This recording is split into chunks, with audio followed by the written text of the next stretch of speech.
तदनुवृतां तदुपेक्षिताम्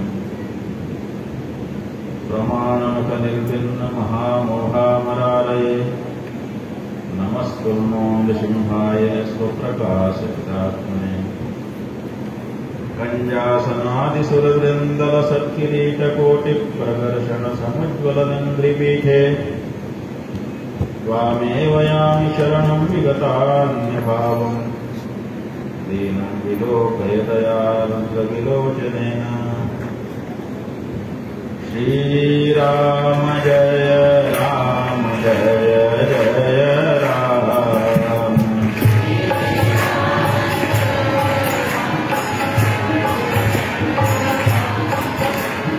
श्रीराम जय राम जय जय राम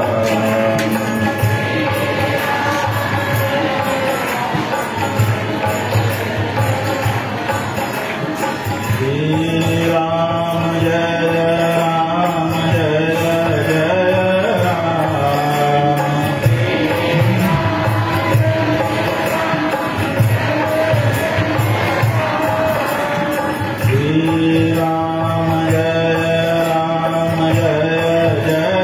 श्रीराम जय राम जय जय राम श्रीराम जय राम जय जय राम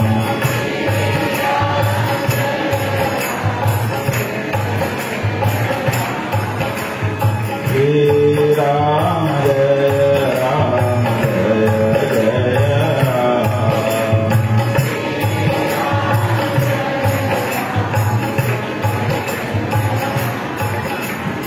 धर्म की अधर्म का प्राणियों में विश्व का गौ माता की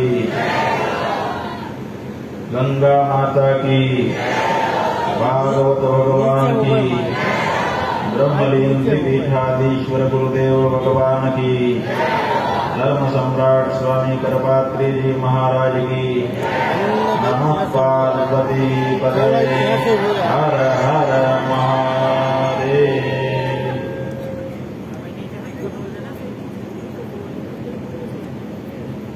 मंच पर विराजमान हमारे स्वामी अम्बरीशानंद जी महाराज, ज्योतिषपीठ पंडित आचार्य रविशंकर द्विवेदी शास्त्री जी, ज्योतिषपीठ शास्त्री आचार्य राजेंद्र प्रसाद द्विवेदी जी, यहाँ पर आज यजमान के रूप में उपस्थित हमारे मठ के अभिन्न सदस्य श्री मुकेश पाठक जी, उनके पिता स्वर्गीय कोमल प्रसाद जी के निमित्त कथा सुन रहे हैं। उनकी माता श्रीमती कांति पाठक जी, श्री राकेश पाठक जी, अनिल पाठक जी, रेखा पाठक जी, साथ में आश्रम के एक अभिन्न सदस्य श्री अंकित अवस्थी जी की माता जी, श्रीमती अन्नपूर्णा अवस्थी जी, श्रीमती कमला तिवारी जी और श्रीमती कांति दुबे जी। इंदौर से कथा सुनने के लिए पधारे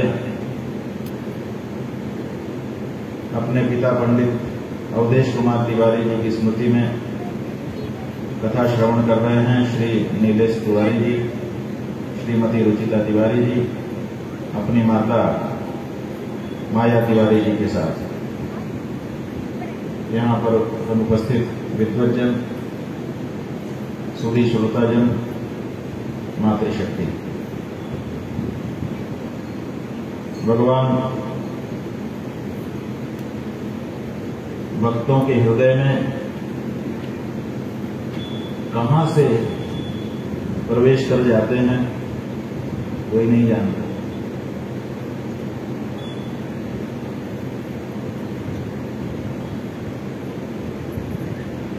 हिरण्यकशिपु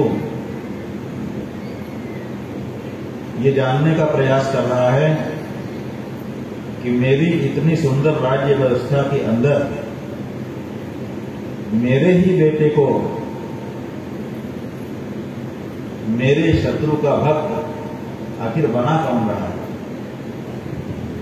कोई तो होगा जिसने ये सीख उसको दी होगी। और जब उसको बताया जाता है कि कोई नहीं है तो वो मानने को तैयार नहीं।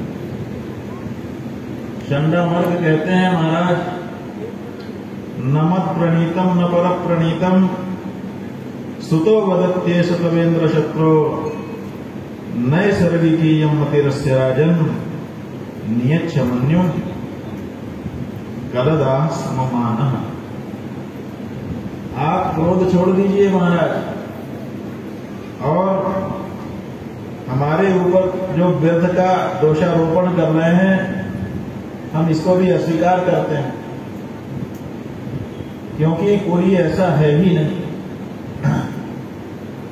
ना तो हमने इसको इस तरह की कोई शिक्षा दी और न किसी को इसके पास पटकने दिया। ये तो इसकी नैसर्गिकी मति है, स्वयं से इसको इस प्रकार का ज्ञान है, सिखाया हुआ ज्ञान है।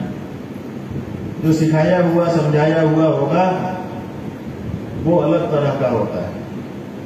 आप सीख लेते हैं, आप बच्चों को देखते हैं विद्यालय में गए, उनको रटा दिया गया और रट करके वो खड़े होकर के पूरा आदि से अंत तक बोल देंगे, लेकिन उनको पूछो कि इसका क्या मतलब हुआ, इसका भाव क्या है, दृष्टिकोण इसमें क्या है, तो वो कुछ नहीं जानते। तो जो बाहर से आरोपित ज्ञान है वो ज्ञान शब्दों का होता है। आपको बाहर से कान के रास्ते शब्द बताए जा सकते हैं, लेकिन अर्थ तो अंदर से हृदय से उद्भूत होते हैं। इसलिए लोग कहते हैं कि गुरु के वाक्य में ज्ञान है। नहीं, ज्ञान गुरु के वाक्य में नहीं है, ज्ञान तो शिष्य के हृदय में है। भगवान ने ही उसको दिया हुआ। तो फिर गुरु का क्या महात्म्य है? का वो गुरु उस ज्ञान को जो भगवान ने आपके हृदय में पहले से ही स्थापित कर रखा है, उस ज्ञान को उद्बुद्ध कर देता है, जगा देता है। ठीक उसी तरह से जैसे चूल्हे के अंदर छोटी सी चिंगारी होती है, उसी चिंगारी को हमारी माता फूंक फूंक के मुंह से फूंकती है। और कहीं कहीं तो पहले जब चूल्हा जलता था तो फूंकनी भी होती है, एक छोटा सा पाइप, तो उस फूंकनी में फूंक मारती थी तो जहां जरूरत है वहीं जाकर के वो हवा लगती थी। और परिणाम क्या होता था कि वो जो चिंगारी है वो अगल बगल वाले को भी प्रभावित करते करते करते करते फिर प्रकट हो जाती थी और सब काम हो जाता था। तो क्या मतलब हुआ? हमारी माता के मुंह में आग थी जिससे चूल्हा जल गया? नहीं, मां के मुंह में आग नहीं थी, आग तो चूल्हे में ही थी, लेकिन इतनी नहीं थी कि भोजन बन सके। उसको आपके आवश्यकता के अनुरूप आकार प्रकार देने में उस मां के मुंह से निकली हुई जो हवा है उसी ने काम कर दिया। जैसे आग मां के मुंह में नहीं थी, वैसे ज्ञान गुरु के मुख में भी नहीं है। ज्ञान तो आप ही के हृदय में है। वो क्या करता है कि आपके कान रूपी फुकनी में अपने मंत्र रूपी हवा प्रवेश कराता है, और अगर वो सही जगह पे जाकर के लग जाए तो आपके हृदय में ज्ञान की अग्नि प्रज्वलित हो जाती है। और ज्ञान की अग्नि प्रज्वलित होती है तो होता क्या है? ज्ञानाग्नि सर्वकर्माणि भस्मसात् कुरुते अर्जुन। जितने कर्म हैं उन कर्मों के फल भोगने के लिए बहुत सारी दूसरी प्रक्रिया है, तो सारी की सारी प्रक्रिया व्यर्थ हो जाती है एक बार ज्ञान की अग्नि हृदय में जल जाए तो ये जो भगवान का नाम है क्या है? यही हवा है, और ये गुरु के मुंह से निकलती है, और कान रूपी शिष्य की फुकनी में उसके हृदय रूपी जो ज्ञान की अग्नि है उसमें जाकर के लगती है, और लग गई तो फिर वो आग प्रकट हो जाती है और जीवन कृतार्थ हो जाता है। नए सर्गिकीयम मतिरस्य राजन, ये जो बालक है इसकी ये नैसर्गिकी मति है, ये इसके हृदय के उद्गार हैं, सिखाया पढ़ाया इसमें कुछ भी नहीं है। लेकिन हिरण्यकशिपु कैसे मान ले? नहीं, तुम लोग झूठ बोल रहे हो, जरूर कोई आया होगा, किसी न किसी ने तो सिखाया होगा। अब प्रहलाद जी ने देखा कि हमारे कारण हमारे गुरुजन बेचारे बिना मतलब डांट खा रहे हैं, बोले आदेश हो तो मैं कुछ बोलूं? क्या बोल? मतिर्न कृष्णे परतस्वतो वा मिथ्याभिपद्येत गृहव्रतानाम् अदान्तगोभिर्विशतां तमिश्रम पुनः पुनश्चर्वितचर्वणानाम्। ये जो गृहस्थ लोग हैं, गृहव्रती, ये जो गृहव्रती हैं ये क्या कर रहे हैं? ये कोई नया काम नहीं कर रहे हैं, ये पिसे पिसाए को पीस रहे हैं। इनके पास पीसने को कुछ है नहीं, जो पिसा हुआ आटा है उसी के फिर जांता में डाल करके और जांता चला रहे हैं, पिसे हुए को पीस रहे हैं। वही काम पहले के लोगों ने किया, वही काम अब के लोग कर रहे हैं, वही काम आने वाले लोग करेंगे, पिसे को पीस रहे हैं। नया क्या है? ऐसे ही पूर्व के पुरुषों ने खाया पिया, सोए नहाए, ऐसे ही हम सो रहे हैं, नहा रहे, खा रहे हैं, पी रहे हैं, ऐसे ही आने वाले खाएंगे। तो ये जो इंद्रियाराम है, इन इंद्रियारामों को आत्मा रामता नहीं मिल सकती। आत्मा रामता उसको मिलती है जो इंद्रिया राम नहीं होता। जो इंद्रियों को तृप्त करने के लिए अभी परेशान है तो स्वाभाविक है इंद्रियों को ही तृप्ति करा पाएगा, और इंद्रियां तृप्त होती नहीं है। अगर विषय बहुत अधिक मात्रा में झोंक दिया जाए तो बात अलग है, हो सकता है कि वो तृप्त भी हो जाए। जैसे घी से आग बढ़ती है, लेकिन तब जब बूंद बूंद टपकाते रहो तब। अगर इकट्ठा तो 4-10 किलो आग के ऊपर तेजी से गिरा दो तो आग भी घी से भी बुझ सकती है, ऐसा कुछ नहीं। लेकिन इतना विषय उपलब्ध कहां है? इसलिए बूंद बूंद जब आप घी को टपकाते रहोगे तो फिर आग कभी नहीं बुझेगी, वो तो बढ़ती ही चली जाएगी। ऐसे ही इनकी आग बढ़ती चली जा रही है, और इनको भगवान की कथा, इनको भगवान का स्वरूप, इनको भगवान के प्रति प्रेम उत्पन्न ही नहीं हो सकता है। जो अदांत गोभी, जिनकी इंद्रियां अभी दमित नहीं हुई हैं, उनको भगवान हृदय में स्थान नहीं पा सकते। इसलिए पिताजी, ये ऐसा विषय है, ये जो गुरुजन है ना जिनको आप लोग डांट रहे हैं, ये चाहे भी तो पढ़ा नहीं सकते ये विषय। तात्पर्य ये है, आप इनके ऊपर आरोप लगा रहे हैं कि इन्होंने ये विषय मुझको पढ़ा दिया, ये चाहे भी तो नहीं पढ़ा सकते। क्यों? क्योंकि ये इंद्रियाराम है, आत्माराम नहीं है। ये तो जो आत्माराम होगा, आपका काम होगा, उसके हृदय की बातें हैं। ऐसा कह करके प्रहलाद जी ने अपने गुरुओं को तो बचाया, लेकिन साथ ही साथ अपने पिता को व्यंग कर भी दिया। कि तुम भी इंद्रिया राम हो, इसलिए तुमको भी समझ में नहीं आएगा। और जैसे ही इस व्यंग को हिरण्यकशिपु ने समझा, उसका पारा तो सातवें आसमान में चढ़ गया। अब वो कुछ विचार करने के लिए तैयार नहीं था, मुंह से निकल गया बध्यता मां स्वयं बध्यो। अरे ये तो बस मार दिए जाने के योग्य है, इसलिए बध्यता आशु, जल्दी से इसको मारो, अब देर मत करो। जितनी देर ये हमारे नजरों के सामने खड़ा रहेगा उतना ही हमारा खून जलेगा। अरे ये कैसा बच्चा है जिसने इसके चाचा को मार डाला, उसकी भक्ति करता है। हमको तो इस बात की शंका है कि जिसने इसके चाचा को मारा, कहीं वही तो हमारे बेटे के रूप में आविर्भूत नहीं हो गया, कहीं ये विष्णु ही तो नहीं है। और अगर विष्णु भी हो तब भी हम इसका भरोसा नहीं करेंगे। जो बच्चा 5 वर्ष की अवस्था में अपने माता पिता के विरुद्ध व्यवहार विचार करने लग जाए, उसका क्या भरोसा करना। इसलिए इसको तो मार डालना ही अच्छा है।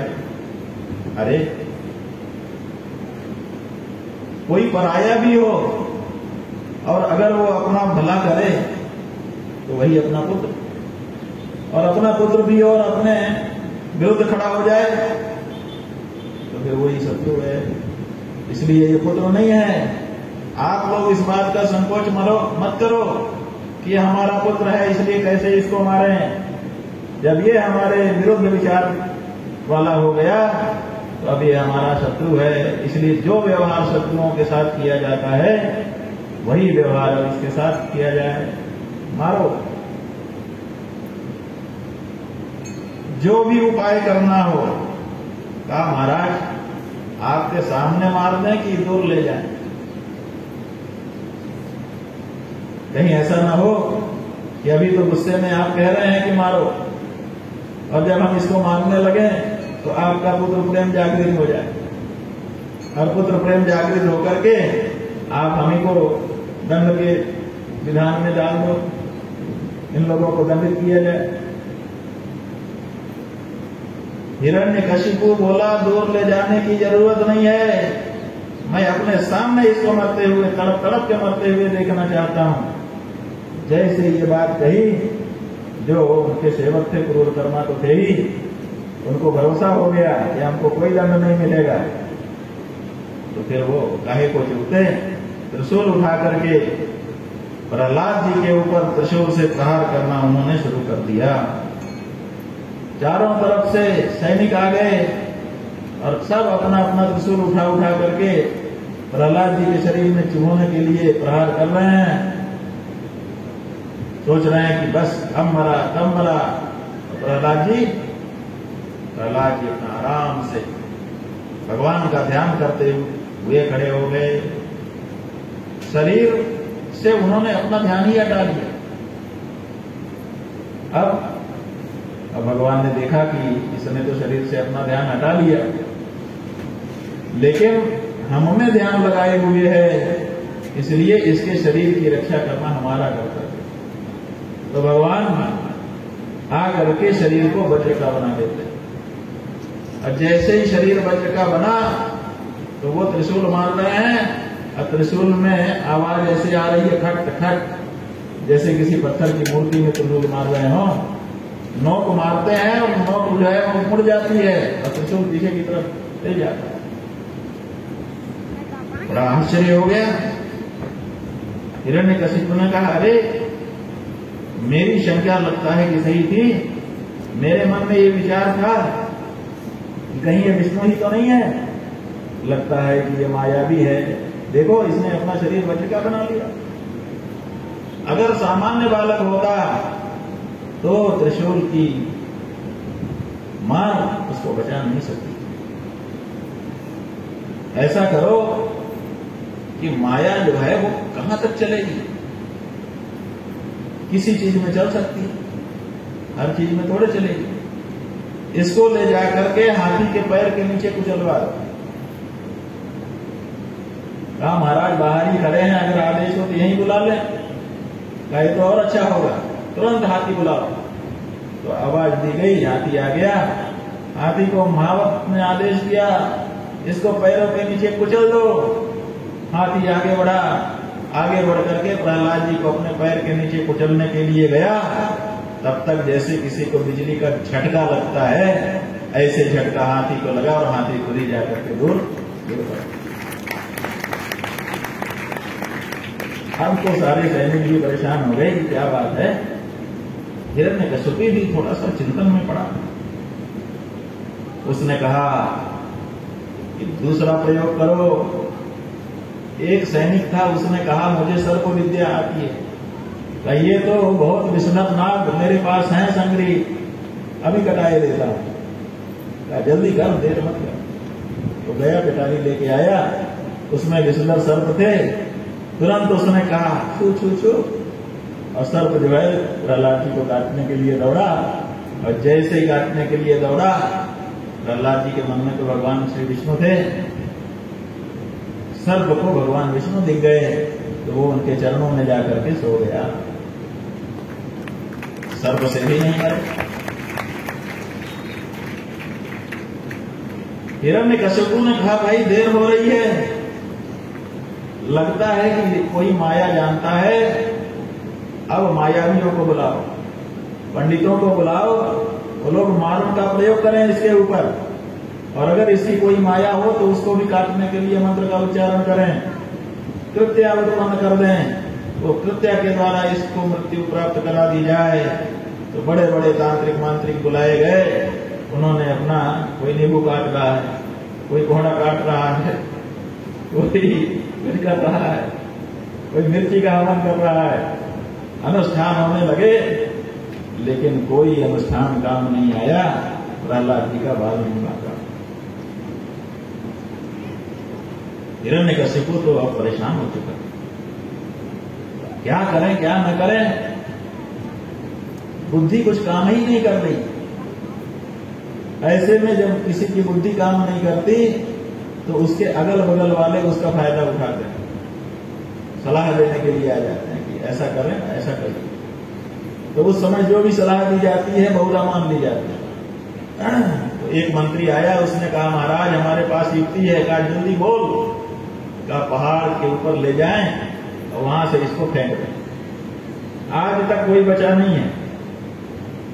बड़े बड़े पर्वतारोही पांव फिसल जाता है तो नीचे आके समाप्त हो जाते हैं। ये तो बालक है। कहा तो फिर देर क्यों हो रही है, ले जाओ इसको। तो प्रहलाद जी को सैनिक पहाड़ के ऊपर ले गए। पहाड़ के ऊपर ले जाकर के उन्होंने नीचे फेंक दिया। जय भगवान कह करके प्रहलाद जी कूद पड़े, जैसे कोई माँ के आंचल में जाके गिरे। ऐसे ही प्रहलाद जी पहाड़ पर से गिरकर भी सुरक्षित रह गए।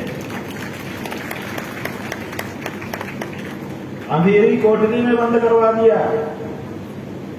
जहां अंधेरा का मतलब प्रकाश नहीं था, प्रकाश ही नहीं, पवन भी नहीं था। चारों तरफ से खिड़कियां बंद करवा दी गई। न प्रकाश है, न पवन है, न पानी है, न भोजन है, कुछ नहीं है। अब इसी के अंदर मर जाएगा। बताओ कितने दिन में मरेगा वैद्य जी?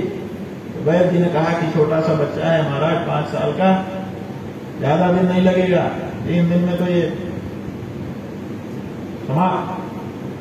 क्योंकि सांस लेने की जगह ही नहीं है, भोजन पानी की तो दूर बात। कहा ठीक है, 3 दिन के बाद खोला जाए। 3 दिन बीत गया। 3 दिन के बाद खोला तो प्रहलाद जी पद्मासन लगा करके आंख बंद करके भगवान का ध्यान कर रहे।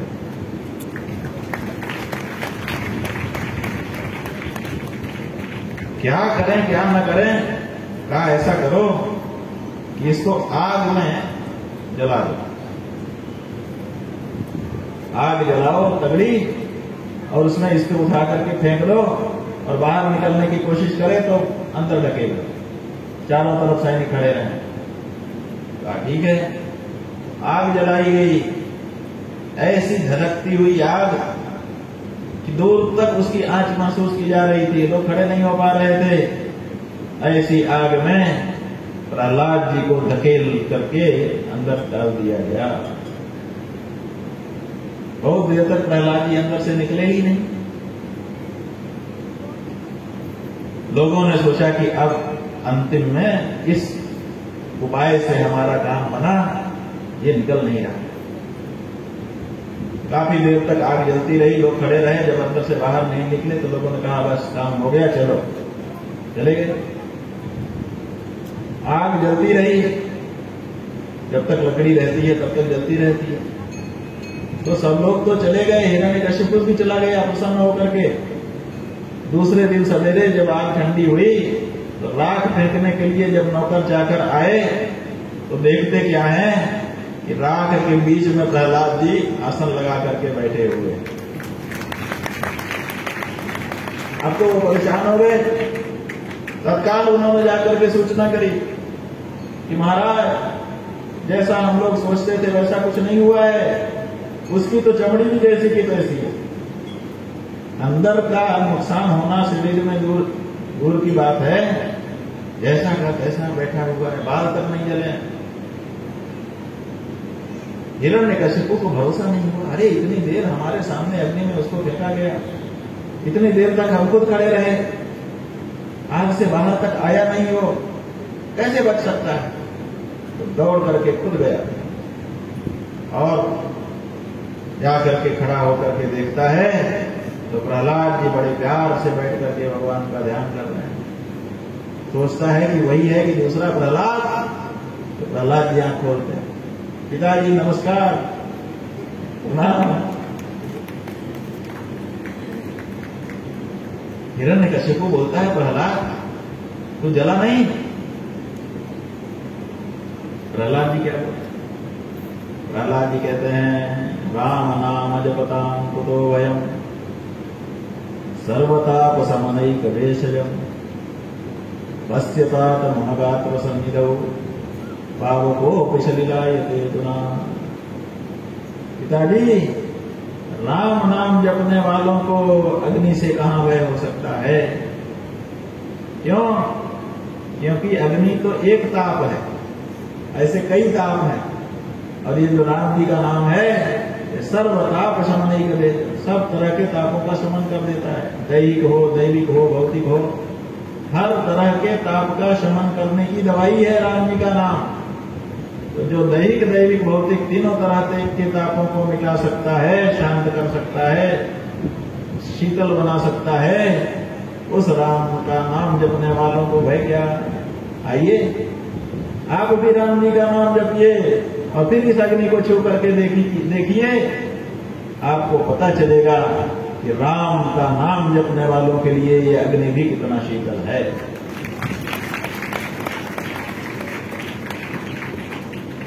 तो शीतल से हिरण्यकशिपु का दिमाग आगे बढ़ा। उसको प्रहलाद जी की बातों में अब रुचि कहां? उसने कहा एक ही कहता है शीतल शीतल कह रहा है, किसी किसी को ठंड दिक्कत करती है, किसी किसी को गर्मी दिक्कत करती है। इसको गर्मी ने कुछ नुकसान नहीं पहुंचाया, इसका मतलब इसको ठंड नुकसान पहुंचा सकती है। बिल्कुल इसको बर्फ में डाल दो, बहुत सारा बर्फ इकट्ठा करो और उसी बर्फ के अंदर इसको डाल दो, उससे फिर ये बचने वाला नहीं। तो बहुत सारी बर्फ इकट्ठी की गई, मानो हिमालय बना दिया गया, और उस हिमालय में गड्ढा करके उसी में प्रहलाद जी को बैठा दिया गया। प्रहलाद जी बैठे रहे। उनसे पूछा गया कि क्या कोई दिक्कत है? बोले कोई दिक्कत नहीं। बात क्या है कि बर्फ के अंदर गुफा बना करके अगर कोई रह जाए तो बर्फ वैसे तो ठंडी होती है, लेकिन बर्फ की जो गुफा है वो गर्म होती है। तो उन्होंने कहा यहां तो बड़ा आनंद है, समुद्र में भिगवा दिया, बहुत तेज हवाएं, आंधी की तरह हवाएं जहां चल रही थी वहां फेंक दिया कि उड़ जाए, पर्वत की गुफाओं में ले जाकर के बंद कर दिया।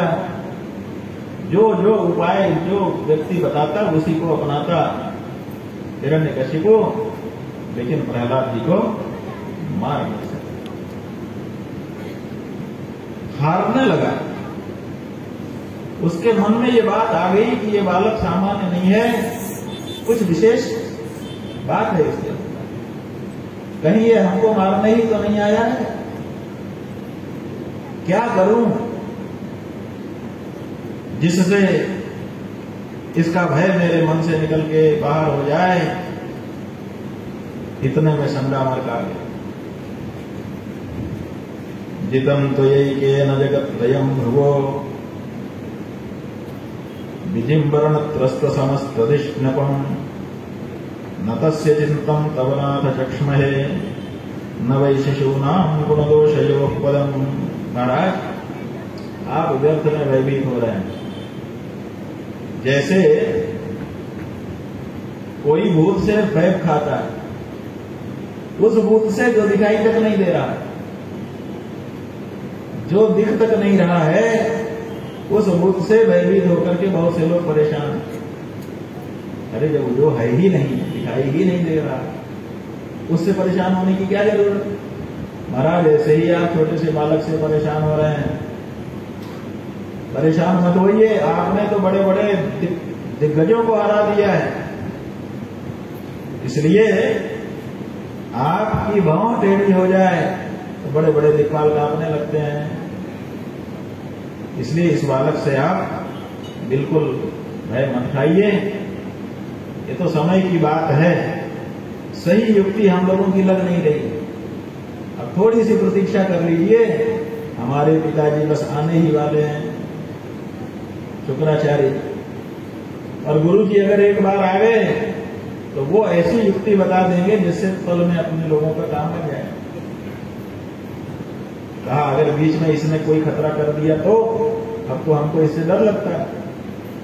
कहा ऐसा करिए कि इसको वरुण पाश में बांध लीजिए, जब तक शुक्राचार्य जी नहीं पधार जाते तब तक इसको बांध करके रखा जाए।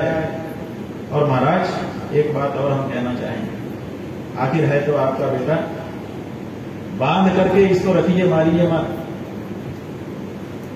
क्या पता जैसे जैसे कभी उम्र समय बढ़ती है तो बालक जो है सुधर जाते हैं, पहले बिगड़े रहते हैं, और फिर थोड़ी अवस्था आगे आए तो कोई बात उनको समझ में आती है तो ठीक भी हो जाते हैं। तो हो सकता है आगे चल के ये बेटा समझदार हो जाए, तो मारने से कोई फायदा नहीं है, इसको बांध के रखना चाहिए। यही हमारा आपको सुझाव है।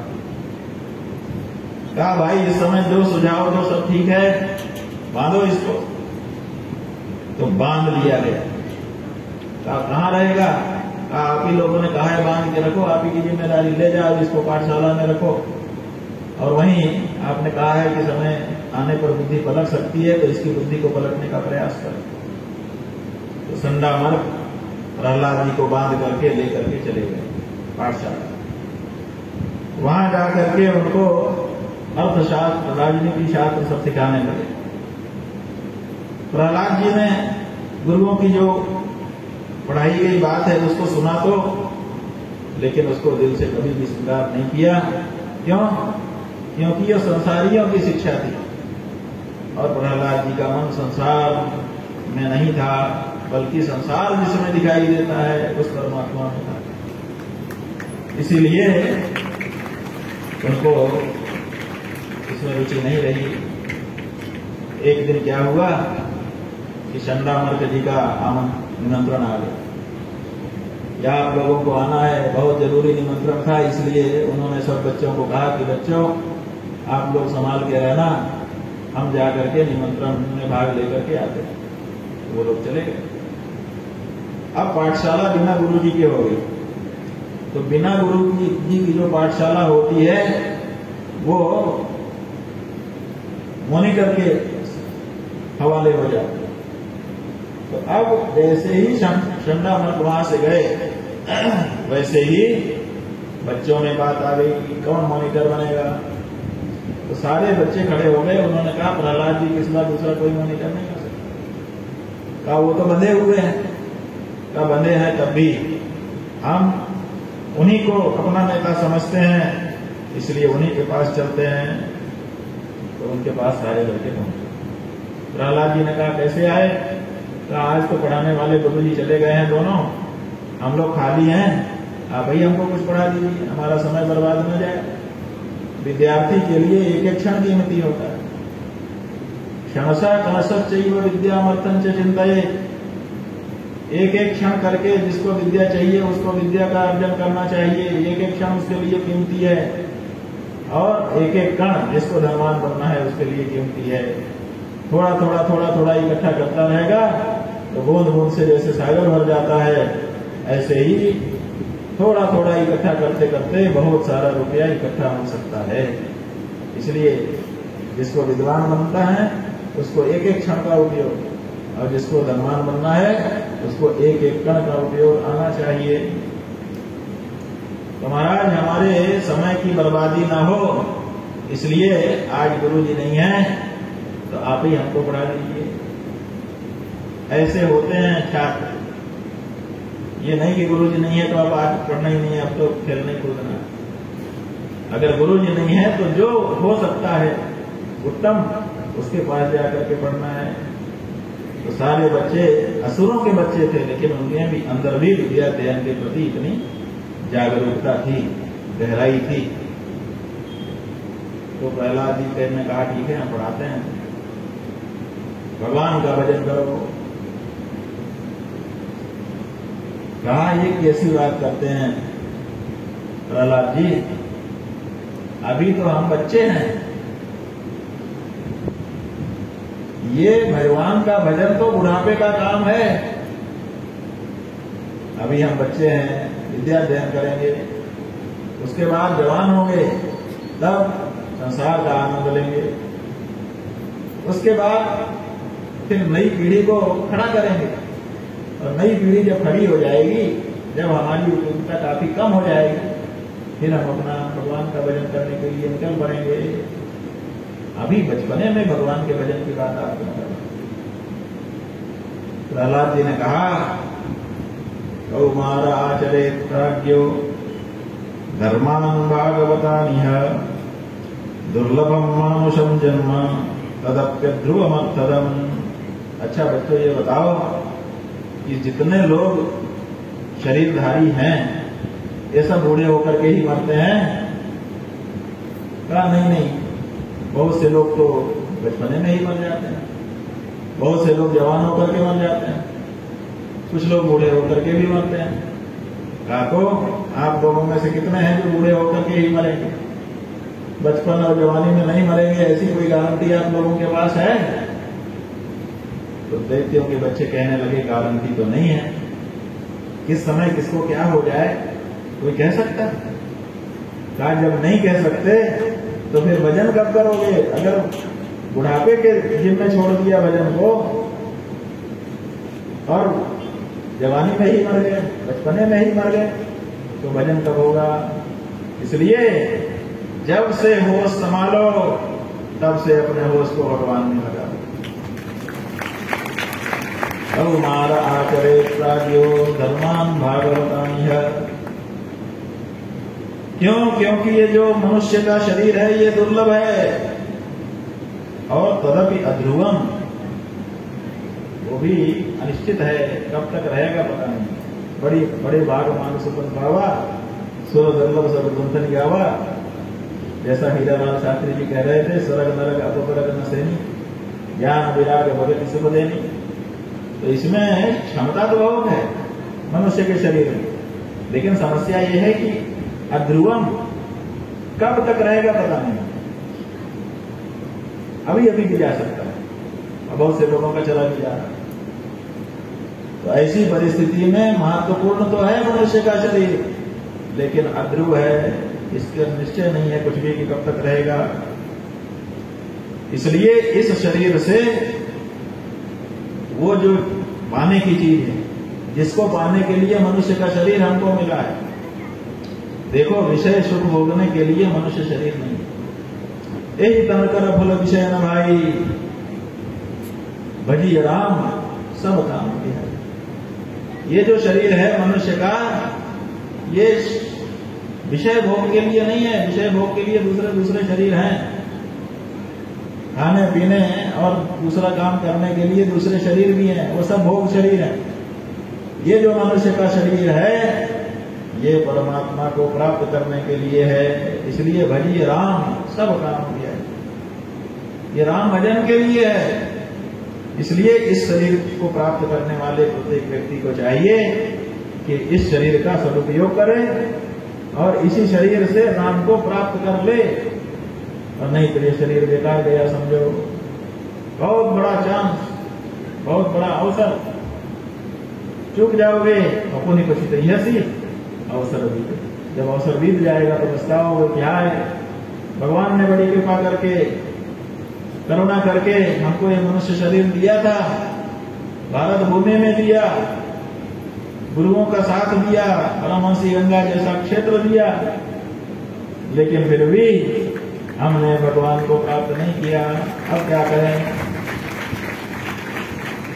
बिरता जन्म गंवायो, तो मेरा जन्म तो व्यर्थ हो गया।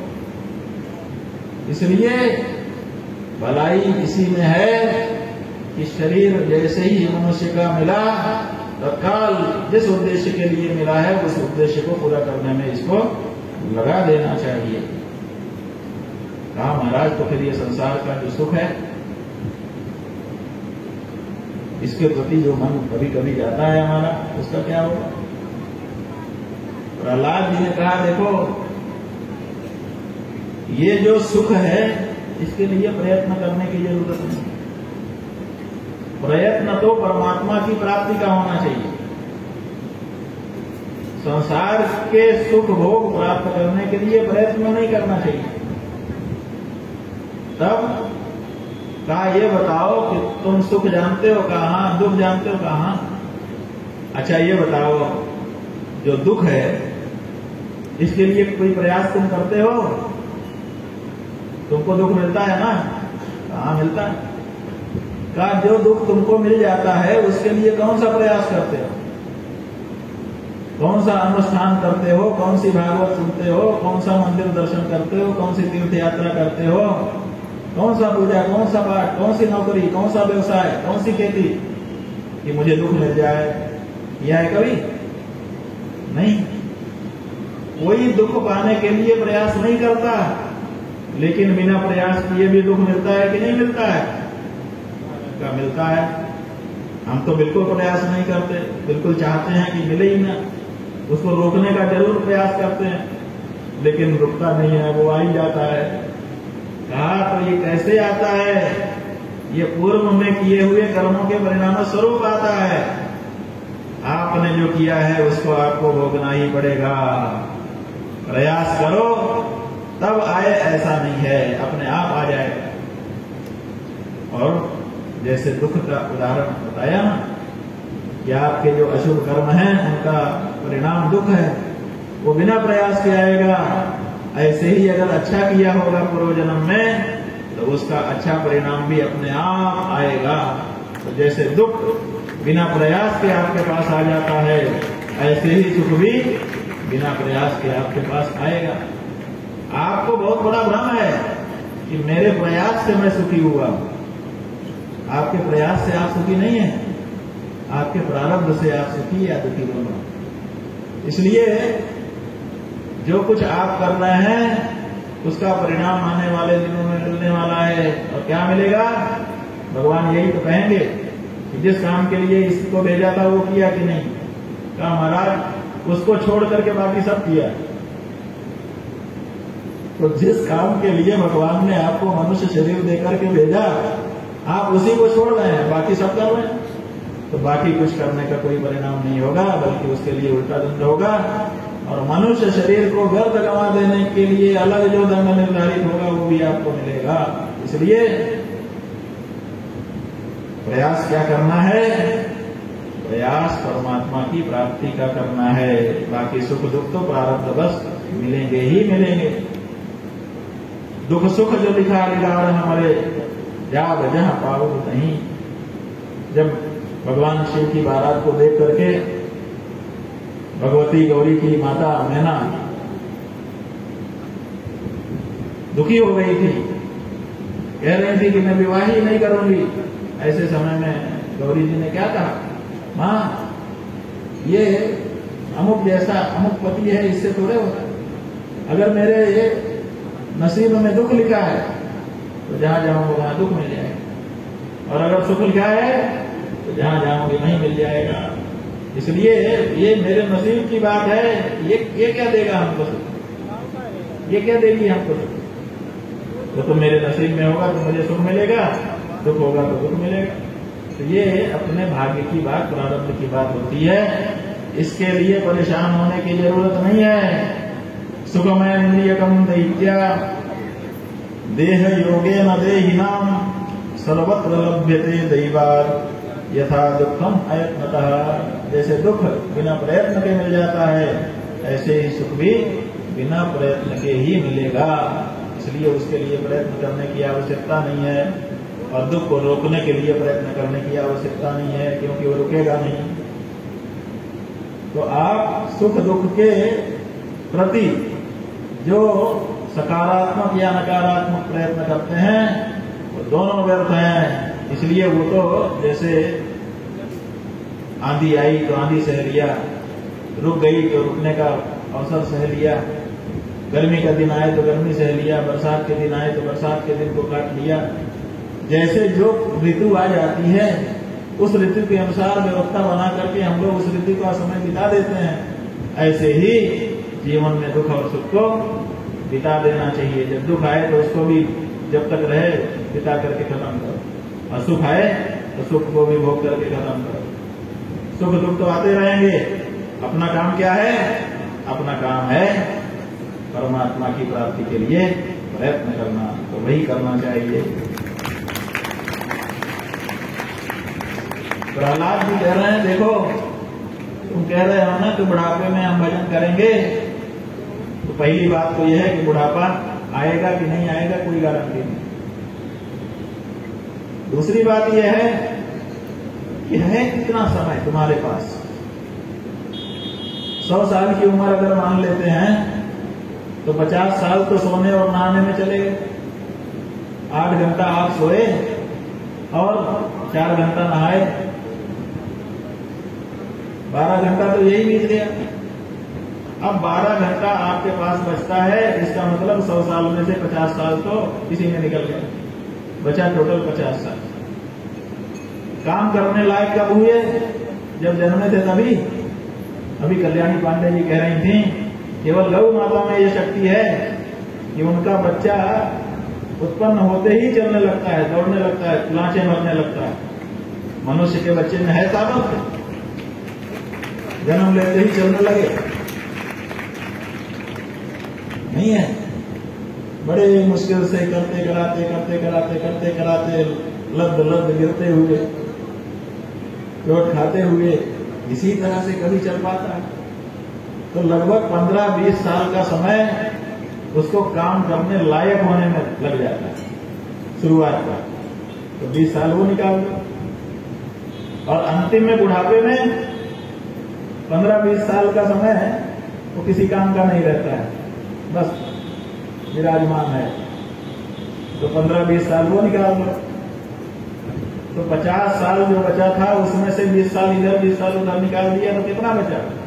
तो केवल 10 साल। आपके पास काम करने के लिए बीच में 10 साल हैं। अब इस 10 साल में क्या हो गया?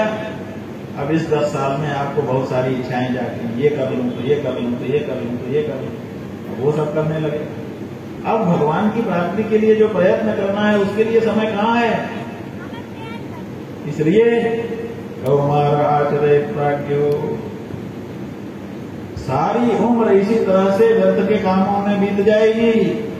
इसलिए मेरे बच्चों, मेरे सहपाठियों, मेरा तुमको स्पष्ट रूप से यही कहना है कि बुद्धिमानी इसी में है कि अभी से जिस रास्ते जाने का तुम लोग ये अर्थशास्त्र राजशास्त्र पढ़ करके विचार कर रहे हो ना, इस रास्ते में जाना ही छोड़ो।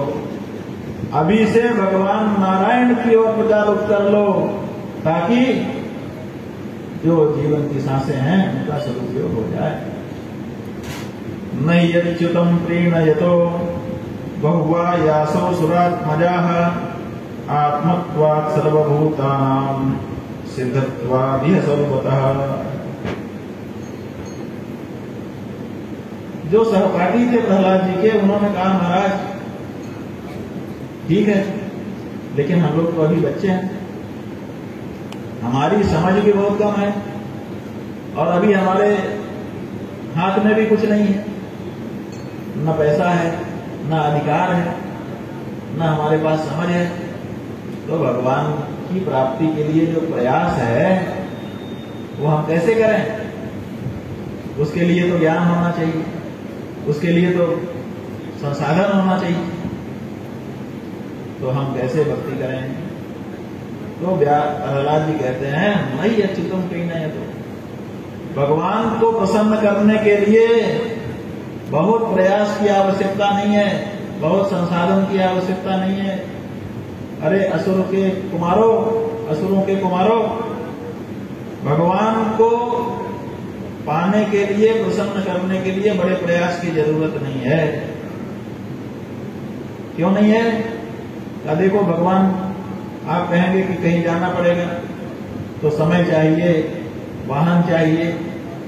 बद्रीनाथ जाना होगा भगवान को देखने के लिए, तो वहां जाएं, कैसे जाएं? तो भगवान वाले मामले में पैसा नहीं लगता, संसाधनों की जरूरत नहीं है और बहुत समझ की भी जरूरत नहीं, बेसिक समझ हो जाए। क्या है? आत्मत्वात् सर्वभूतानां। ये जो भगवान है ना, ये सबकी आत्मा है। इसलिए इनको देखने के लिए, इनको पाने के लिए, इनको प्रसन्न करने के लिए कहीं जाने की जरूरत नहीं। तो ना तो समय लगेगा और ना तो वाहन संसाधन लगेंगे और ना पूजा की सामग्री लगेगी। सिद्धत्वादि सर्वतः। ये भगवान जो है ये स्वयं सिद्ध वस्तु हैं। इनको सिद्ध करने के लिए, जैसे चावल बनाने के लिए आपको ईंधन जलाना पड़ता है तब वो सिद्ध होता है, खाने लायक होता है। ये भगवान सिद्धत्वादि सर्वतः, ये स्वयं सिद्ध वस्तु है। हर समय, जिस समय चाहो उसी समय इनका उपयोग किया जा सकता है। इनका उपयोग क्या है? इनको प्राप्त कर लेना ही इनका उपयोग। तो भगवान की प्राप्ति के लिए बहुत प्रयास की आवश्यकता नहीं है, इसलिए घबराओ मत। तस्मात् सर्वेषु भूतेषु। महाराज हम करें क्या? भगवान को प्रसन्न करने के लिए जो काम करना हो बताइए प्रहलाद जी, हम तैयार हैं। क्योंकि आपने बता दिया कि बहुत प्रयास की जरूरत नहीं है, तो हम तैयार हैं। कहा एक ही काम करो, दयाम कुरुत सर्वहृदयम् आसुरम भावमनुमुच्य। असुर भाव को छोड़ो। यया तुष्यते दोक्षजः। आसुर भाव को छोड़ो। आसुर भाव क्या है? दूसरों को सताना, क्रूरता। तो ये क्रूरता का जो भाव है, दूसरों को सताने का भाव, इसको छोड़ो। और सर्वभूतेषु दयां कुरुत। सब प्राणियों में दया करो। माने दया क्या होता है? दया का मतलब है दूसरे को दुख को देख न पाना, इसी का नाम है दया। जब हम किसी को दुखी देखते हैं और हमसे देखा नहीं जाता, लगता है कि कैसे इसका दुख दूर हो जाए, मैं कर दूं या कोई कर दे, इसको एक बार हंसता मुस्कुराता देख लूं तो बस मेरा मन प्रसन्न हो। इस तरह से रोता हुआ, तड़पता हुआ मैं नहीं देख सकता। ये जो भाव आपके मन में आता है कि जब आप किसी को तड़पता हुआ नहीं देख सकते, दुखी नहीं देख सकते, इसी भाव का नाम दया है। तो असुर बालकों, आप लोग बस यही करो कि दूसरे को दुखी देख करके आप भी दुखी होने लग जाओ। अभी क्या है? अभी आप दूसरे को दुखी देख करके खुशी होते हो। मुर्गे की लड़ाई कराते हैं लोग। जो मेढ़ा होता है, माने भेड़, वो उसकी लड़ाई करवाते हैं। अब वो लड़ते हैं तो एक दूसरे को चोंच मारते हैं, खूनाखून हो जाते हैं, लेकिन उनकी लड़ाई जो देखने वाले होते हैं वो तालियां बजाते हैं। क्या है? ऊंट की रेस करवाते हैं, ऊंट के ऊपर छोटे बच्चे को बांध देते हैं। अब वो ऊंट भागता है तो वो रोता है, वो देख करके खुश होते हैं। ये क्रूरता है। तो क्रूरता अपने मन की निकालो, सबके प्रति दया का भाव लेकर के आओ, सबको प्यार करो। यही भगवान की आराधना तुम्हारे लिए है, क्योंकि भगवान किस रूप में हमको दिखाई देता है? क्या भगवान ही भगवान तो सब हैं, सब में भगवान को देखना शुरू कर दो, यही तुम्हारी आराधना और उपासना होगी। बालक बड़े प्रसन्न हुए, कहा आपने तो, हम तो समझते थे कि अध्यात्म शास्त्र बहुत गूढ़ है, इसको पढ़ने के लिए तो पूरी जिंदगी डाल देनी पड़ती है, तब थोड़ा बहुत समझ में आता है। प्रहलाद जी, आपने तो बस थोड़ा सा बताया और हमको सब समझ में आ गया। जीवन का सार यही है, विषय भोग के लिए शरीर मिला नहीं है, परमात्मा की प्राप्ति के लिए मिला है। परमात्मा की प्राप्ति करने का साधन क्या है? सबके प्रति मित्रता का भाव कर लो, सब में परमात्मा को देखने लगो। कितना सरल है, ऐसा सरल धर्म हम क्यों नहीं अपनाएंगे? बिल्कुल अपनाएंगे, हम तैयार हैं। लेकिन एक प्रश्न हमारे मन में है, उसका समाधान आप करो। प्रहलाद जी ने पूछा, भाई वही पूछ लो, वही भी प्रश्न बचा नहीं रहना चाहिए। कहा हमारे मन में महाराज यही प्रश्न है कि आपको ये सब कैसे पता है? यही असुरों के घर में हम भी जन्मे, आप भी असुरराज के घर में जन्मे, बस इतना ही अंतर है। हमको भी अध्यात्म का ज्ञान देने वाला कोई नहीं, आपको भी अध्यात्म का ज्ञान देने वाला कोई नहीं। तो फिर आखिर आपको ये सब अध्यात्म का ज्ञान आ कैसे गया, ये हमको बताइए। प्रहलाद जी ने कहा, हाँ जरूर बताएंगे। असल में ये ज्ञान स्वयं भगवान का दिया हुआ ज्ञान। अरे वो तो ठीक है, आपको कैसे मिला वो बताइए। कहा हमारे पिताजी जब तपस्या करने के लिए निकल पड़े, जब हमारे चाचा हिरण्याक्ष का वध किया गया, उस समय तक हम लोग सुखी थे। हमारे पिताजी घर में आराम से रह रहे थे पत्नी के, हमारी माँ के साथ। हमारे 3 भाई हो चुके थे और हम गर्भ में आ चुके थे। उसी समय हिरण्याक्ष का वध हो गया। हमारे पिताजी को बहुत क्रोध हुआ भगवान विष्णु के प्रति। उन्होंने बदला लेने की ठानी, घर से निकल करके मंदराचल पर्वत पर तपस्या करने के लिए चले गए। इंद्र ने देखा कि हिरण्यकशिपु जा चुका है, इसलिए अब लड़ करके अपना सब राज्य वापस ले लेना चाहिए। तो उन्होंने आक्रमण कर दिया और सब पर कब्जा हो गया। हमारी माता जो कयाधु है ना, वो कयाधु जी बंदिनी बना दी गई। इंद्र उनको बंदी बना करके लेकर के चला। तो नारद जी आ गए। कहा नारद जी वहां कहां से आ गए? कहा नारद जी हमारे पिताजी की सभा में खड़े रहते थे। हमारे पिताजी का प्रताप नहीं पता है तुमको? सारे देवता उनके यहाँ चपरासी की तरह खड़े रहते थे। जैसे चपरासी साहब के कोठरी के बाहर स्टूल पर बैठा रहता है, कभी कभी खड़ा भी रहता है, कि जैसे ही घंटी बजेगी, पुकार आएगी, हम दौड़ के जाएंगे, जी हुजूर कहिए क्या आदेश है। ऐसे ही सब बाहर खड़े रहते थे। उन्हीं में नारद जी भी थे, उन्हीं में तो गुरु थे, सब थे, ड्यूटी बजाते थे। हमारे पिताजी का इतना प्रताप था तो नारद जी वहां पर पहले से उपस्थित थे। और जब उन्होंने देखा कि माता कयाधु को इंद्र बांध करके लेकर के चले, तो नारद जी सामने आकर के खड़े हो गए। ये उनके मन का जो दया भाव है, वो दया भाव मुझे प्रभावित करता है बच्चों। क्योंकि अगर वो ना होते तो मेरी माँ का क्या उसके साथ व्यवहार होता कह नहीं सकते। इसीलिए मैं भी होता कि नहीं होता। नारद जी ने कहा इंद्र ये ठीक नहीं है, ये गर्भिणी स्त्री है, इसको क्यों बांध रहे हैं? इंद्र ने कहा मैं इसको नहीं बांध रहा हूं, इसके पेट में हिरण्यकशिपु का तेज है, उसको नष्ट करना मेरा उद्देश्य है। इसीलिए इसको लेकर के जा रहा हूं, जब इसका बच्चा पैदा होगा तो उसको मार दूंगा। नारद जी ने कहा कि नहीं ये मत करो। प्राह मई नाम सुलभते ने तुम रहस्य नागसम मंच मंच महाभाग सतीम पर परिग्रह। ये पर परिग्रह है, इसकी तो रक्षा की जानी चाहिए। इसको इस तरह से ले जाना ठीक नहीं है, छोड़ दीजिए। और इसका कोई अपराध भी नहीं, जो अपराध किया है इसके पति ने किया है। अयम निष्किल्बिषः साक्षात् महाभागवतो महान। नारद जी ने उस समय भविष्यवाणी की, ये जो इस स्त्री के पेट में बच्चा है ना, ये निष्कल्मषा निष्पाप है और महाभागवता, भगवान का परम भक्त है। तो जब इंद्र ने ये सुना कि यह महाभागवत है, तो इंद्र ने कहा अच्छा, इससे हमको कोई खतरा तो नहीं होगा। कहा तुमको खतरा नहीं है, और अगर तुम इसको मारना चाहोगे तो मार भी नहीं सकोगे। इसको तो इसका बाप नहीं मार सकता। आगे चल के देखना, और देखिए कहां मार पाया।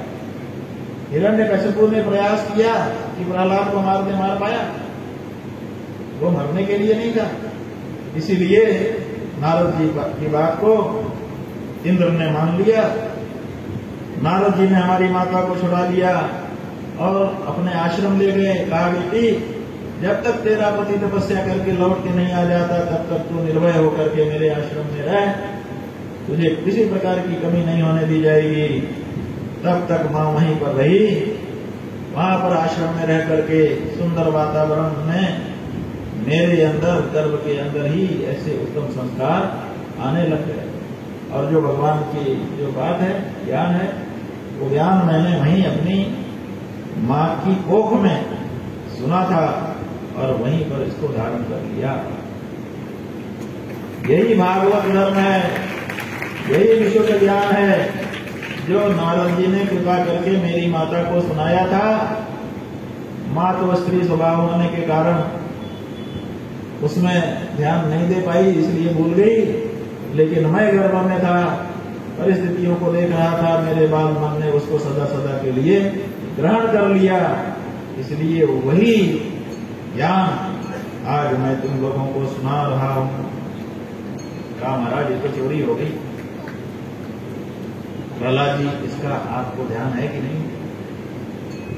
जब कोई गुरु पढ़ाता है तो जिसको उद्देश्य करके पढ़ाता है उसी के लिए होती है विद्या। कोई इसको छिप करके सुन ले तो वे उचित नहीं कहा जाता। इसीलिए देखिए, भगवान विष्णु ने छिप करके कथा सुनी थी तो उनको शाप हुआ। जो एकलव्य है, एकलव्य का क्या दोष था? यही दोष था कि पढ़ाते थे अर्जुन आदि को, और सुन करके वो भी अभ्यास कर लेता, तो उसके लिए पढ़ाई, उसके लिए बोला नहीं, फिर भी उस विद्या को ग्रहण कर लेता। तो ये तो चोरी है, ये बौद्धिक चोरी है, ये ठीक नहीं है। नारद जी, आपकी मां को नारद जी ने ज्ञान दिया और आपने उसको पकड़ लिया, ये कहां तक ठीक है? पहले ये बताइए।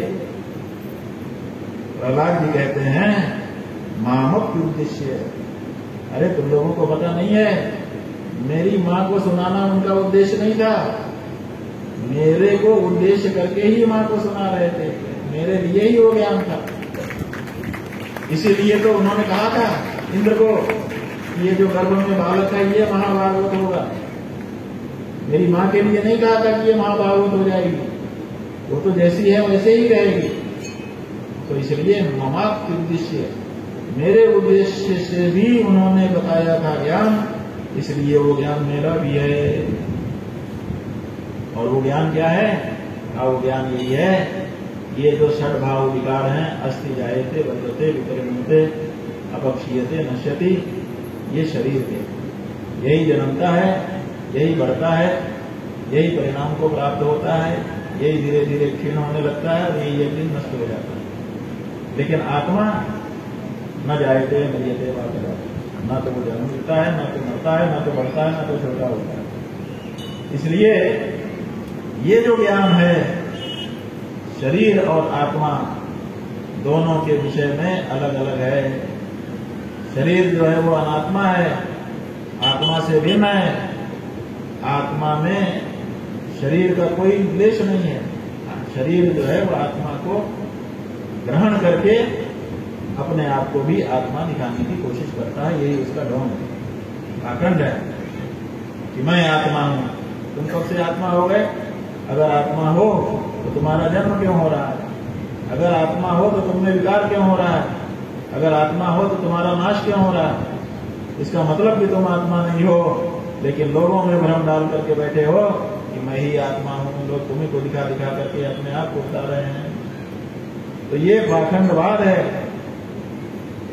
कोटि प्रयासो सुरबालका हरे उपासने स्वे हृदय छिद्रवत्सतः स्वस्यात्मनः सखिवशेष देहिनां सामान्यतः किम विषयोपपादनैः। इसलिए हमारा तो बच्चों यही कहना है आपसे कि विषयों को संग्रहित करके उनसे सुख प्राप्त करने की जो इच्छा है उसको छोड़ो और आत्म सुख का लाभ लो। प्रियते मलया भक्त्या हरिरन्यत विडम्बनम। ये जो भगवान है ये केवल अमलया भक्त्या निष्काम भक्ति से प्रसन्न होते हैं, बाकी सब तो विडम्बना है। इस तरह से जब प्रहलाद जी ने बच्चों को शिक्षा दी तो बच्चों के मन में इतना बड़ा प्रभाव पड़ गया कि अभी तक के गुरुओं ने जितना पढ़ाया था वो सब भूल गए और प्रहलाद जी की बात को उन्होंने आगे रख लिया और ताली पीट पीट करके सिर हिला हिला करके भगवान के नाम का गुणानुवाद करने लगे, भगवान नाम संकीर्तन होने लगे। कोई कोई बच्चे ध्यान लगा करके बैठने लगे। इतने में संध्या काल हो गया, चंडामर्क जी आए, देखते क्या है कि कुछ बच्चे ध्यान लगा के बैठे हैं, कुछ बच्चे कीर्तन कर रहे हैं और कुछ तो समाधि में चले गए। कहा ये क्या हो रहा है, कुछ समझ में नहीं आया। अभी तक तो केवल प्रहलाद थे जिनके कारण उनको हिरण्यकशिपु राजा की डांट पड़ रही थी। अब पूरी पाठशाला उसी रंग में रंग गई। अब तो हम कहीं मुख दिखाने लायक नहीं है। आज नहीं तो कल राजा को ये पता चल ही जाएगा और जब राजा को पता चलेगा तो पता नहीं वो हम लोगों को बुलवा के पूछना चाहेंगे कि नहीं पूछना चाहेंगे, कहीं वहीं से दंड पारित न कर दे। इसलिए भला इसी में है कि तत्काल राजा को जो परिस्थिति है वो बता देना चाहिए। तो तुरंत दोनों दौड़ करके राजा हिरण्यकशिपु के पास गए और कहा महाराज हमारा कोई दोष नहीं, हम तो न्योता खाने के लिए चले गए थे, लौट के आए तो देखते हैं कि हालत यह है। आपको सब वस्तु स्थिति बता दी, आप जो निर्णय लेंगे वही। कहा भाई आप लोगों का हम क्या दोष रहे हैं, जिसको कहते हैं मार डालो वो मार नहीं पाता है, आपको कहते हैं उसको पढ़ाओ उसकी बुद्धि बदलो, आप बुद्धि बदल नहीं पाते हैं। अब मुझे किसी पे भरोसा ही नहीं रह गया।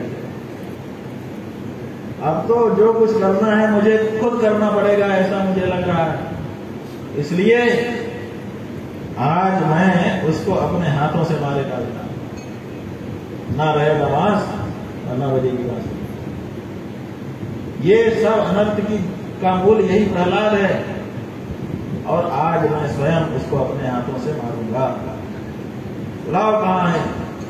आदेश होने की देरी, तुरंत उपस्थित कर दिए गए। सामने प्रहलाद जी को बुला करके खड़ा कर दिया। कहता है रे दुर्विनीत मंदात्मन कुल भेद कराधम स्तब्धम अच्छासनोद्धूतम यमेशेत्वाद्ययमक्षयम्। जानता नहीं है मैं कौन हूं। मेरी एक ओंकार से सारे लोकपाल कांपने लगते हैं और तू मेरी इच्छा के विपरीत व्यवहार कर रहा है, मेरे राज्य में रह करके, मेरे घर में रह करके। प्रहलाद जी ने कहा पिताजी कुछ कहूं। कहा कहो। आप व्यर्थ का गुस्सा कर रहे हैं, आपको कुछ सुझाव देना चाहता हूं। आप जो अपना बल बता रहे हैं ना मेरे सामने कि मैं, तो पिताजी सच बात यह है कि आप में जो बल है ना वो भी उसी का बल है। इस संसार में जिसके जिसके पास जो बल दिखाई दे रहा है वो सब उसी का बल है। वो जब चाहे छीन ले। अभी 2 मिनट में वायरल हो जाए तो आप दौड़ करके आए हो, यहां से जाना मुश्किल हो जाए। लोगों को बिस्तर से उठ के नहाने के घर में जाने में दिक्कत हो जाती है। कहां गया बल? इसलिए जिसके अंदर जो बल दिखाई दे रहा है वो सब बल उन्हीं का है। पिताजी हमने भी सुना है माता को गर्भिणी छोड़ करके आप चले गए थे तपस्या करने, और तपस्या करने के बाद आपको वरदान मिला, उसी वरदान से तो बलवान हो गए हैं आप। मरने का भय आपके मन से निकल गया। अपने तो मरना नहीं चाहते हैं और दूसरों को मारना चाहते हैं। इसलिए सच बात यह है कि आप में कोई बल नहीं है, बल है तो उसमें है, उसी के बल से आप भी बलवान दिखाई दे। और पिताजी आप मारने की बात कर रहे हैं, आप काल नहीं है, और अगर हैं भी आप ये कहें कि मैंने तो बहुतों को मार दिया इसलिए मैं काल हूं, तो पिताजी मैं आपसे विनम्र भाव से कहना चाहता हूं कि कालों का भी काल वही है। आप काल हो सकते हो, लेकिन आप जैसे कालों का काल वो है। इसलिए आसुर भाव छोड़ दीजिए, मन को सम बनाइए। आपका शत्रु दूसरा कोई नहीं है, विष्णु आपका शत्रु नहीं है।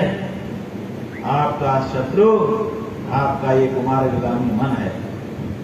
ये गलत रास्ते पर चल पड़ा है, यही आपको गड्ढे में ले जाकर के गिराएगा, यही आपको मारेगा।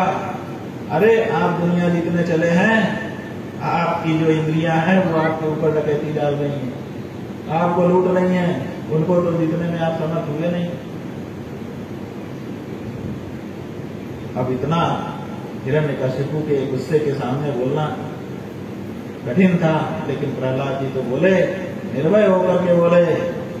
हिरण्यकशिपु ने कहा कि इसके बहकने की भी हद हो गई, अब एक शब्द भी मैं इसका सुनने नहीं चाहता। मुझे तो लगता है कि आज ये जरूर मरेगा, क्योंकि मरने के समय में हमने सुना है कि लोग बहकी बहकी बातें करने लगते हैं। जिनकी मौत पास में आ जाती है वो लोग कुछ उल्टी पुल्टी बातें करने लगते हैं, ऐसा हमने सुना है। तो ये जो उल्टी पुल्टी बातें कर रहा है, लगता है कि आज इसकी मृत्यु बस होने ही वाली है, थोड़ी देर का ये मेहमान है। यस्त्वया मंदभाग्योक्तो मदन्यो जगदीश्वर। अरे मंदभाग्य, ये जो तूने कहा कि मेरे से अतिरिक्त कोई ईश्वर है संसार का, वास्तव वो है कहां? यदि स सर्वत्र, अगर तू कहता है कि वो सर्वत्र है, कस्मात् स्तंभे न दृश्यते, इस खंभे में क्यों नहीं दिखाई देता? अगर तेरा वो ईश्वर जिसको तू कहता है कि मेरे अतिरिक्त दूसरा कोई ईश्वर है, अगर वो इस संसार में है, और जैसा कि तू कहता है कि सर्वत्र है, मुझ में तुझ में खड़क खंभ में, तो इस खंभ में क्यों नहीं दिखाता?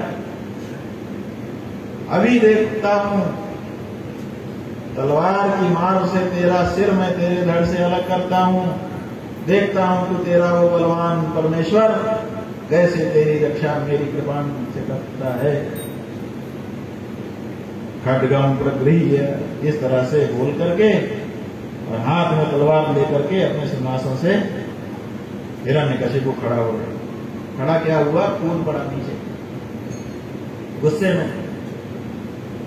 और प्रहलाद जी को तो मारना चाहता था, तलवार से काटना चाहता था, लेकिन उसके मन में आया कि पहले इसके ईश्वर को देखता हूं, तो एक मुक्का उठा करके खंभे में मारा। स्तंभम तताड़ अति बल स्वमुष्टिना, एक मुक्का सामने के खंभे में, जिसको दिखा करके प्रहलाद जी ने कहा था कि सब में परमात्मा है, खंभ में भी है, उसी खंभे में एक मुक्का मारा। जैसे ही मुक्का मारा, ताड़ ताड़ ताड़ की आवाज उस खंभे में से आने लगी।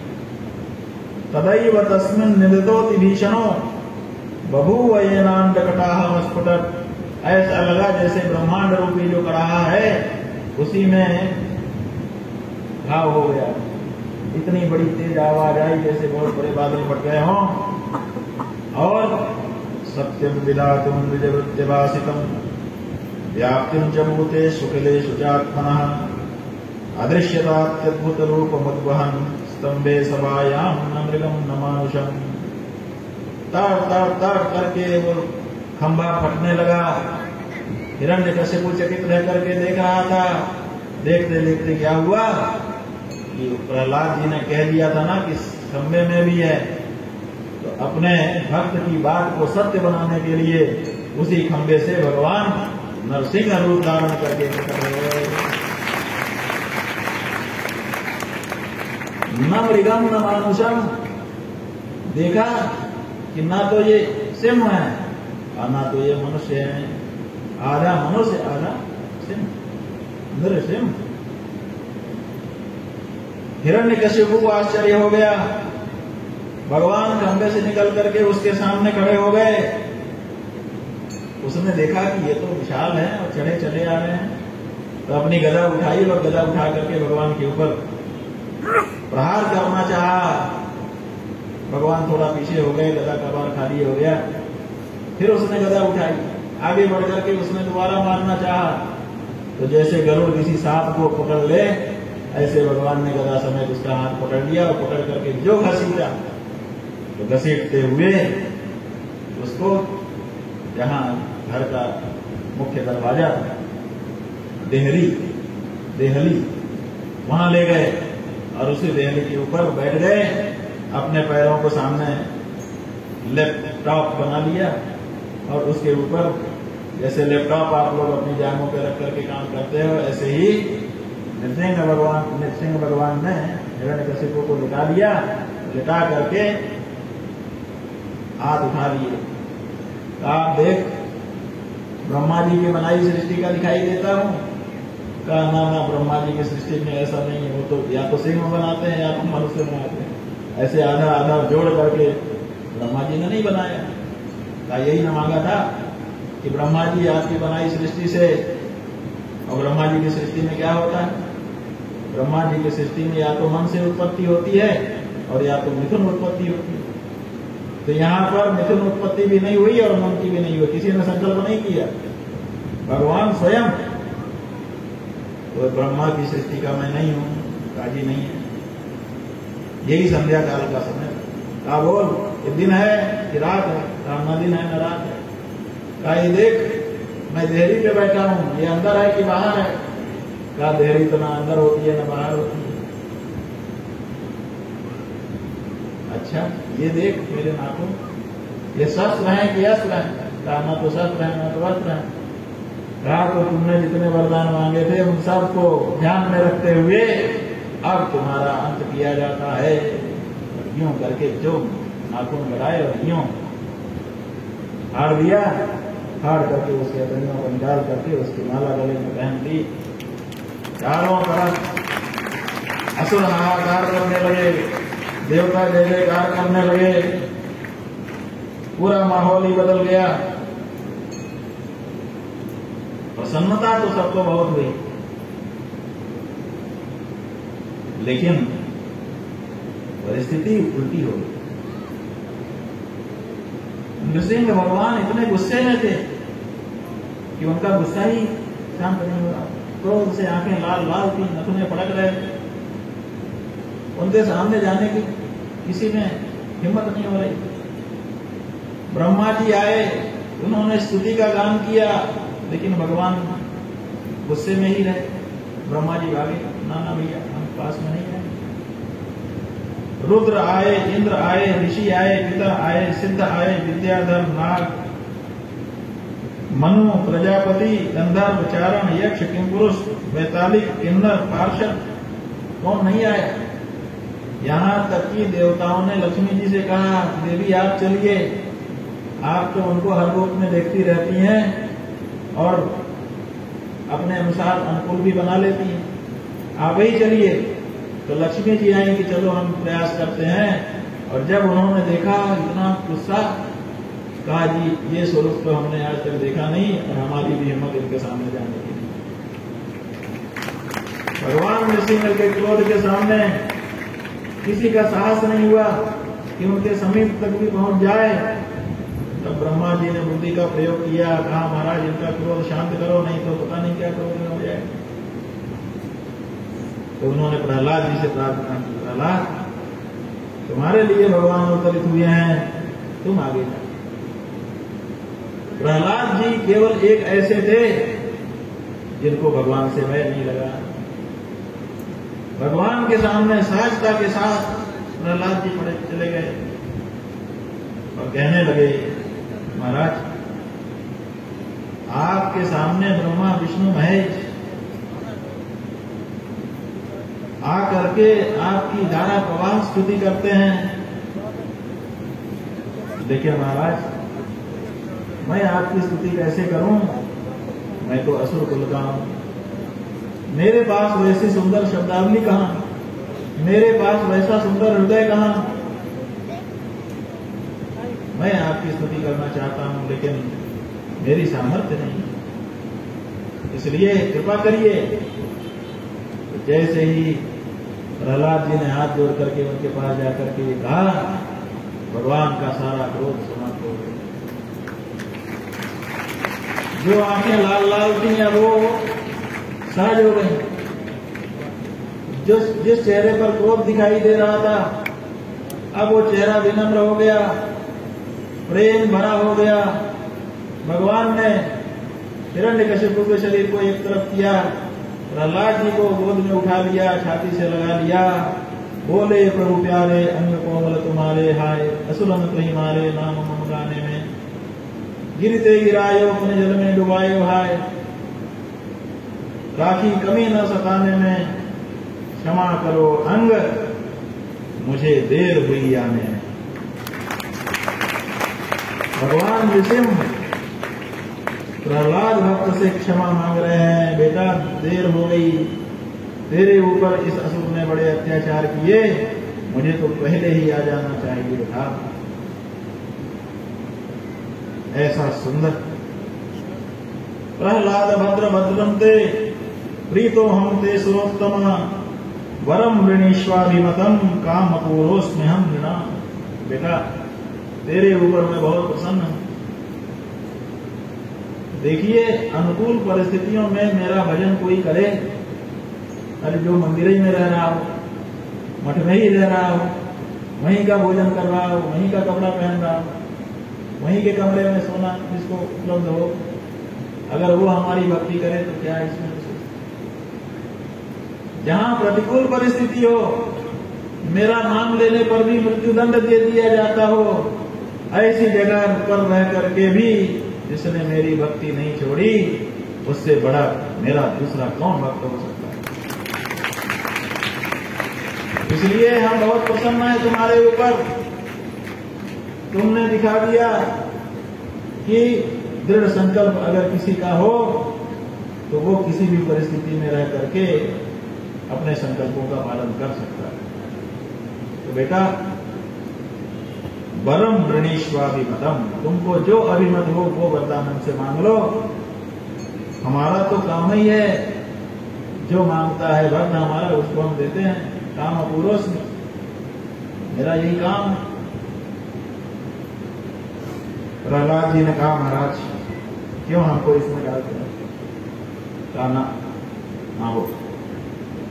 अच्छा ठीक है, मांगता हूं, दीजिए। बोलो बोलो क्या चाहते हो? 3 लोक का राज, ब्रह्मांडाधिपति, ध्रुव से भी बड़ा पद, क्या चाहिए? कहा, महाराज मैं आपसे यही मांगना चाहता हूं कि मेरे मन में कोई कामना ही ना आए। कामानां हृदय संदोहम भवतस्तु वृणे वरम। अगर आप हमको वरदान देना चाहते हैं तो यही वरदान दे दीजिए कि हमारे मन में कामना का उदय ही ना हो। क्यों? क्योंकि जैसे ही किसी के व्यक्ति के मन में कोई कामना उदित हो जाती है, उसका सारा व्रतम समाप्त हो जाता है। इच्छा जागी और दो मिलाने वाले हो गया। और अगर इच्छा ना जागती तो जाको कछु न चाहिए सो सामों का साथ। और जिसको कुछ चाहिए तो भिखारियों का भी भिखारी, किसी न किसी के सामने जाके हाथ फैलाना ही पड़ेगा। इंद्रियाणि मन प्राण आत्मा धर्मो धृतिर्मति ह्रीश तेजस्मृति सत्यम यस्य नश्यति जन्मना। जैसे ही हमारे हृदय में कामनाओं का उदय होता है, वैसे ही कामना के मन में आते ही हमारे को छोड़ करके इतनी चीजें चली जाती हैं। हमारे अंदर जो तेज है, जो सत्य है, जो स्मृति है, जो लज्जा है, संकोच है, वो सब खत्म हो जाता है। तो कामना के आने से ये होता है। और कामना अगर चली जाए, विमुंचति यदा कामान मानवो मनसि स्थितान, मन में रहने वाली कामनाओं को जिस समय हम त्यागते हैं, क्या होता है? तर्ह्येव कुंडलीकाक्ष भगवत्वाय कल्पते, उसी समय भगवान हमारे हृदय में आकर के बैठ जाते हैं। भगवान दिखाई नहीं देते, वो आकाश की तरह से हैं। जैसे अपनी गिलास में हम पानी भरे रहेंगे तो पानी तो भरा रहेगा, लेकिन जैसे ही हमने पानी निकाला वैसे ही फिर भरने की कुछ जरूरत नहीं है। आकाश उसमें आकर के अपने आप भर जाता है। पानी हमको गिलास में भरना पड़ता है, लेकिन आकाश भरना नहीं पड़ता, अपने आप आकर के गिलास में भर जाता है। उसी तरह से कामनाओं से जैसे ही हमारा हृदय खाली हुआ, भगवान आकर के उसको परिपूर्ण बना देते हैं। भगवान ने कहा, ठीक है, तुम्हारे मन में कोई कामना नहीं है, लेकिन मेरी प्रसन्नता के लिए एक मनवंतर तक दैत्याधिपतियों का जो भोग है उसको स्वीकार करो, मेरी प्रसन्नता के लिए। कहा, महाराज इसका मतलब आप देना ही चाहते हैं, हम बच नहीं पाएंगे। अगर आप देना ही चाहते हैं, माने ना मांगेंगे तब भी देंगे, दे ही रहे, तो महाराज फिर मांगे ही लेते हैं। कहा, हाँ बिल्कुल, पहले ही मांगना चाहिए था, अभी मांगो। कहा, महाराज एक ही वरदान मांगता हूं, तस्मात् पिता में पूयेत दुरंतात् दुस्तरात् अघात्। महाराज, आपकी निंदा रूप जो पाप मेरे पिताजी ने किया है, उस पाप से उनकी मुक्ति हो जाए, यही वरदान आपसे मैं मांगता हूं। जिस पिता ने शत्रु बन करके उनके प्राणों तक को लेने का निरंतर प्रयास किया, उस पिता के लिए भक्त प्रहलाद के मन में इस तरह की भावना है। भक्त जो है वो द्वेष नहीं करता किसी से, क्यों? क्योंकि सबने परमात्मा को देखता है, इसलिए सबके कल्याण की बात सोचता है, और यही काम भगवान का भी है। तो भगवान भी इसी तरह से सबके कल्याण का प्रयत्न करते हैं। असुरों को मारते हुए भले दिखाई देते हैं, लेकिन मार करके उनको भी मुक्त बनाते हैं और अपने धाम को पहुंचा देते हैं। इसलिए भगवान में वैषम्य नहीं है, बल्कि समता ही है। ये प्रसंग युधिष्ठिर जी को नारद जी सुना रहे हैं। आगे भगवान ने क्या कहा, जब प्रहलाद जी ने कह दिया कि मेरे पिताजी को पाप मुक्त कर दीजिए, तो नृसिंह भगवान क्या कहते हैं, देखने समझने की बात है। प्रहलाद जी तो उदारता दिखा रहे हैं, लेकिन क्या नृसिंह भगवान भी उदार होंगे? क्या वो हिरण्यकशिपु को क्षमा कर सकेंगे? जानेंगे अपने लोग, लेकिन कल। शिव शिव शंभो हर हर महादेव, शिव शिव शंभो हर हर महादेव, शिव शिव